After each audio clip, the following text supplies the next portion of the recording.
दोस्तों आप लोग इंतजार पे इंतजार किए जा रहे थे कि कब आएगा भोजपुरी के सबसे बड़े star power star Pawan Singh का होली का गाना। तो दोस्तों पावर स्टार पवन सिंह ने आप लोगों का पुकार सुन लिया और पावर स्टार पवन सिंह का होली गाने का पोस्टर आ चुका है। दोस्तों आप लोग सामने स्क्रीनशॉट पे देखिए। दोस्तों गाने का नाम है रंग ठोपे ठोपे। दोस्तों इस गाने को रिलीज किया जाएगा 14 फरवरी को 7 बजे बेब म्यूजिक यूट्यूब चैनल पे। तो दोस्तों आप लोगों को पता है ये बात कि जब भी पावर स्टार पवन सिंह का कोई गाना बेब म्यूजिक से आता है तो तबाही मचा देता है और विरोधी को परेशान कर देता है। दोस्तों अब बात करें गाने को गाया कौन है, तो गाने को गाए हैं पावर स्टार पवन सिंह और डुएट है शिवानी सिंह के साथ।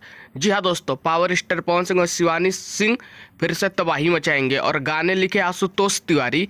आशुतोष तिवारी जिस गाने को लिख देते हैं वो गाना तबाही मचा देता है पवन सिंह के लिए, चाहे हरी हरी ओढ़नी हो या धनी हो सब धन। और दोस्तों ये गाना मेरे उम्मीद से लगता है कि 500 मिलियन व्यूज लेके विरोधी को औकात दिखा